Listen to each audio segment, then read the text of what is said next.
Are you one of the 60 million Americans who has trouble falling asleep or staying asleep? That's 1 in 3 adults. So if that's true for you, you're not alone. How much do you know about the importance of sleep and the latest findings on how to undo unhealthy sleep habits? Well, that's what we're going to talk about today with timely tips plus a sleep quiz. And believe me, this is something I've struggled with. So I can relate. Let's get into this. I'm MK Mueller, and I'm the author of 8 to Great. I started having sleep issues about 3 years ago. So I've tried lots of remedies over the years, and I'm so excited to share with you which ones worked, as far as I'm concerned, and which ones did not. And I'm Cindy Stauffer, a certified 8 to Great trainer and a psychologist. And I can tell you that after many years of working with individuals facing a wide array of challenges, I found that one of the most common issues with people is poor quality sleep. And that includes with children as well. Right. We used to think that it was all about eating and exercise, right? And now what all the research is finding is sleep is as important as those other two. Big. And, there are those who um, brag a little bit about being able to stay up all night and pull all-nighters, or people who call themselves night owls, but then still have to get up early for work in the morning. Right. So what we are finding out now is while we're sleeping, our brain is cleaning house. Can you imagine going a month without ever cleaning your house or doing your dishes? Like Hello? having brain clutter. Yeah, exactly. Yeah. Alzheimer's specialists are pointing to improved sleep habits as not only slowing dementia, but sometimes helping to reverse it. That's amazing. Exactly. Yeah. So here is a list of some of the benefits of a good night's sleep. One of which is you will have fewer sugar cravings. Oh yeah, that's huge for me. When I wrote 8 to Your Ideal Weight, and I stopped having sugar cravings after, I don't know, 1 or 2 weeks. It was so amazing to me. But one day, like years into this program, and living just a lovely low sugar life, I all of a sudden noticed where the donut shop was as I was driving down the street, and I went, "What? I've never seen that donut shop. What is going on here?" And what I realized was I'd only had 4 hours of sleep that night because of coming in on a late flight. And so it was amazing to me how just one night of low sleep all of a sudden sparked my sugar cravings again. And I got through the day, thank heavens. But anytime that I have decent amount of sleep, I'm okay. Yeah. And probably a little better impulse control as well. I think that Exactly. on less sleep, we don't have as much impulse control. So another benefit is obviously we have more energy. Good sleepers are more likely to want to exercise and exercise. They tend to have less joint pain. Um, I We've talked before about this um, group of 5 types of stretches that the Japanese do too before sleep. That can be very, very helpful in terms of waking up feeling more refreshed, but more importantly, sleeping a nice, good, solid night's sleep. Absolutely. I remember a story of one of the women using the Ideal Weight program, emailed me and she said, "Oh my gosh, you just saved me $800." And I said, "How did I do that?" And she said, "My husband and I were planning on Saturday to go get a new mattress because I had so much back pain." And I just said, "Oh my gosh, we need a new mattress." But after getting, down to low sugar, which we call 20 grams of added sugar or less a day, all of a sudden my back pain's gone. Yeah. Joint pain is hugely connected to sugar. And of course, sugar is hugely connected to sleep. So there you go. Yes. So we tend to have fewer mood swings when we're getting a good night's sleep. Um, Less depression, better able to handle stress, um, less brain fog. I think we all can attest to that. how we feel on those days when we think, oh, I just want another hour of sleep because I didn't get enough. We have fewer wrinkles. Yeah, love that. Yeah, we'll take that any day. Less belly fat, um, and lower risk of heart disease and cancer in particular, dementia, Alzheimer's, as MK had mentioned. Yeah, so the benefits are just numerous. And the critical part of this is that we get adequate REM sleep, rapid eye movement, or REM sleep, as we call it. This is the process where our brains are really getting cleaned out. We're doing the dusting and the housekeeping in our brains. If we are doing what we need to do before we go to bed to sleep, we are far more likely to have that REM sleep. As we know, there are certain things that inhibit good sleep, and more importantly, REM sleep, and that is alcohol. A lot of people tend to look at alcohol as a really good way to get themselves to sleep. However, the problem is that you don't get into that good REM sleep with alcohol. And in turn, you tend to have a sort of fragmented, poor quality sleep. Yeah, so let's dive into a short sleep quiz to see just how up you are on the latest trends and the latest research in sleeping. So here's number one. When you go to bed matters. Which of these is the best? A, going to sleep before midnight. B, going to bed at the same time every night. Or C, going to bed 8 hours before you have to get up. Now, not a problem, any of those, but there's a best. And the answer is, drum roll, B. Going to bed at the same time every night. Yep. Because that way you get into a circadian rhythm for your sleep. And All right, isn't that what we do with our kids? When kids that's are the little, truth. That's the we give truth. them And boy, well, once babies are regulated, well, it's 8 o'clock, it's bedtime. and don't we feel it the next day if they don't go to bed on time? Exactly. Oh, yeah, we pay the price. Number Right. two, when is the recommended time to shut off your phone and computer screens? 3 hours before bedtime?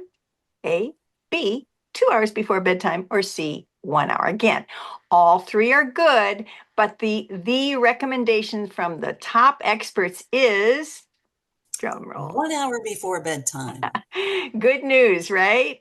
In other Yes. words, it's, we'd all love to say, oh, yeah, I'm going to get off 3 hours before, but do we?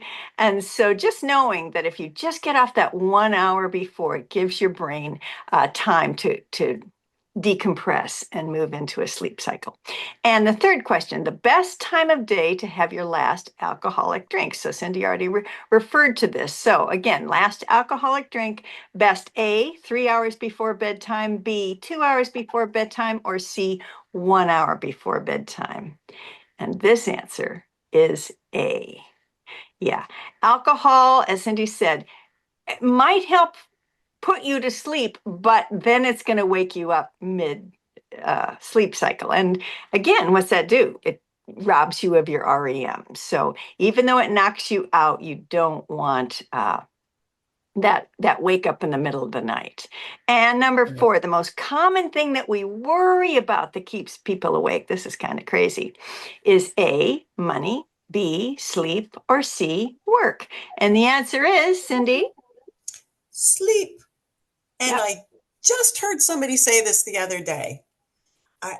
Not recognizing that it was the fretting over getting to sleep that was keeping them awake. But they mentioned, I just wanted to get to sleep. I just wanted to get to sleep. And they couldn't fall asleep. Right. So allowing ourselves when we do wake up to be okay with it and say, all right. And we're actually going to give you some tips for those middle of the night wake ups on this call. All right. And last but not least, it's best to have a 30-minute workout after dinner, get 5 to 10 minutes of early morning light in the morning, or C, stop eating 3 hours before bedtime. So again, number one, is it best to have a 30-minute workout? after dinner and before we go to bed? B, to get 5 minutes of early morning light? Or C, stop eating 3 hours before bedtime? And here the answer is B and C. right, Yes. right. So getting that morning light again helps your circadian rhythm and stop eating before 3 hours. Uh, Digestion is its own activity. And so as long as the body's doing that, it's really can't do house cleaning. And that's again what we want to be doing is house cleaning. So to get your digesting done early, again, stopping eating before 3 hours before we go to bed. And again, going to give you some tips on that. So here we go. Before my sleep issues occurred in my life, I wasn't aware of any of these things, but no time like the present to be learning them. And that's what we're going to talk about today. Okay, our sponsor for this episode is the 8 to Great Life Coach Training. I've completed this training, which is online, and I can tell you that it has been a life changer for me. It has enabled me to pretty much live my best life through some very simple processes, but things that we don't necessarily give a lot of thought to or make them a regular part of our daily lives. Yeah, and remember, guys, Cindy's a therapist, and she still got so much out of the training. That was, and you say that you refer to it almost every time you're coaching somebody, right? Yes, yes. I also say that I so wish I would have had this information. I'm still sharing it with just about everybody I encounter, as people will tell you. So if you want more information about this, email us at info@8togreat.com, or you can text us. The number is 402-212-3033. Super, super. All right. So let's get into a couple more tips. All right. Preparation for a good night's sleep actually begins at noon every day. That's when researchers suggest we stop caffeine. Again, limiting our morning coffee to 2 cups is the recommended amount. Of course, watching added sugars. But if you want decaf, then you can go all the way to 3 o'clock because uh, coffee lasts about 12 hours. Isn't that amazing? And Wow. decaf, yeah, decaf is going to last 4 or 5 hours, again, depending on the amount of decaf. But I did learn the hard way years ago that anything after noon was going to greatly impact my sleep.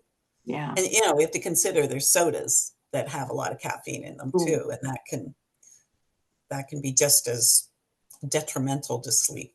Big time, big time. And teas Yeah. usually have about 50% less, but it depends on the tea. The second Yeah. important thing for good sleep is, again, that's when we eat our last meal or snack. And the consensus among researchers is called 12-3. And that means you're stopping 3 hours before, but then you're not eating for 12 hours. So stopping all intake. So if your first meal is going to be at 7, then your last meal ends by 7. It's just that simple. 12-3 really, really makes a difference. And some people call it intermittent fasting, but it's just like healthy eating. It doesn't really feel like fasting most It's days. sort of like natural Yeah, fasting yeah, without putting a lot of thought into it. Yeah. yeah. And the third timing for sleep prep is that hour before bedtime. I'm I've been following Brian Johnson. Have you heard of him, Cindy? Only through you. Yeah, Yeah, he's he pretty fascinating. he is pretty fascinating, the don't die guy. Well, Yeah. whether or not you buy everything he's selling, right?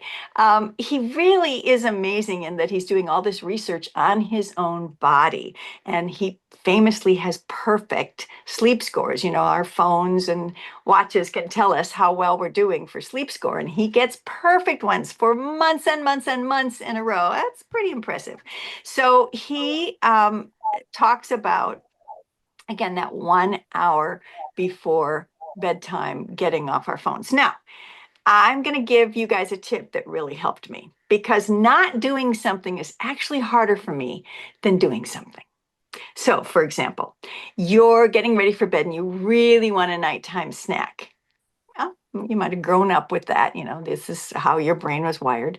So, if you're just starting that behavior, I'm going to encourage you to count to 333 and then you can have it. Okay, you want that snack, just count to 333. Oh, that's a good idea. Yeah.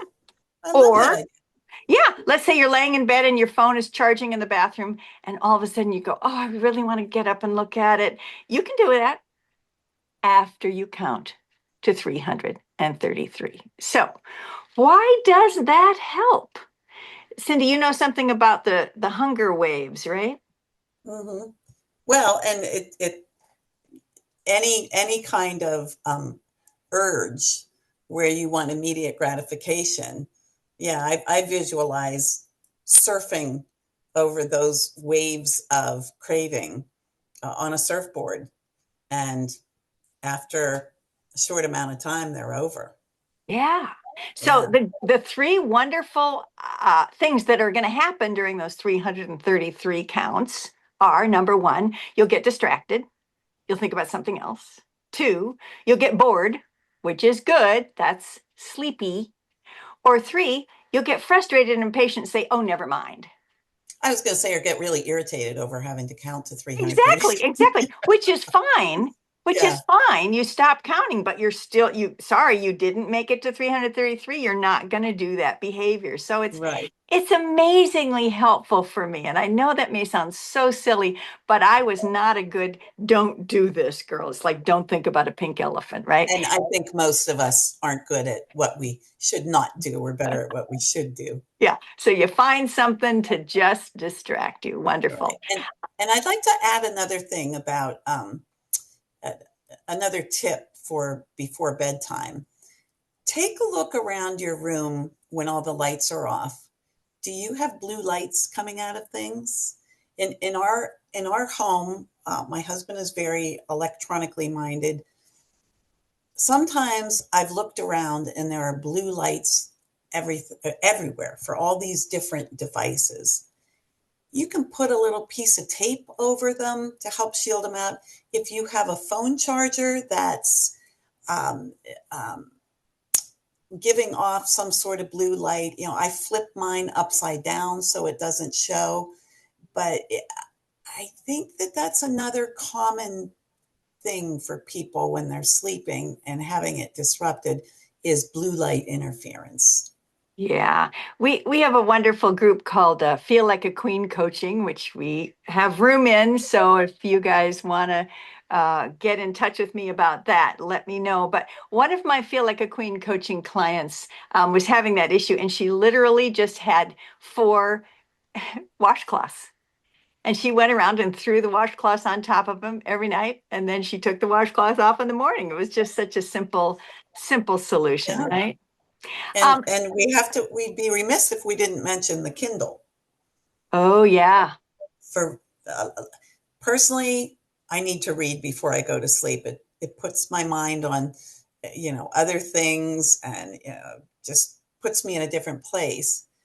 But the advantage of using a paperwhite Kindle is that you don't have to turn a light back on, or I mean, turn a light off, excuse me. Um, you don't have to reach a point where you're finished reading and then reach over and turn off the light. You just stop reading. And I say I read until I drop my Kindle on the floor, which is a little disruptive. But um, that's another really excellent way to help yourself fall asleep if you like reading. Yeah, I actually ordered a lamp that I could set to turn off after 15 minutes, but it still took a lot of my mental behavior to go, okay, did I set it? And okay, and setting the book up. And it just, yeah. Yeah. So I agree. The Kindle was easier for people who are readers at night. That's the way to go. And our last tip then for timing is to be consistent. Now, again, we talked about consistency in the morning, excuse me, in the evening, but it's also true in the morning. And you get up pretty much the same time every day, don't you? Yeah. Hmm. Yeah. So I do. Yeah, right. I do try and schedule, my pickleball is going to be at this time. And if I don't have pickleball, I'm going to, go for a walk or do yoga or whatever I'm going to do. So trying to be consistent in that. But here's the deal. Let's say that you have this thing that happens, big party, big celebration, whatever, and you don't get to sleep at a certain time. Rather than moving your wake up time, keep your wake up time the same. Guess what's going to happen? You're going to be really tired that evening. Yeah. So as long as you keep one or the other consistent, but the most Yeah. important one to keep consistent is your wake up time. And again, Mhm. we talked about this, getting those 5 to 10 minutes of early morning sunlight, because it really clicks into your brain saying, oh yeah, it's wake up time now, it's energy time now, which again helps it know that 12 hours from now, it's going to be sleep time. Right.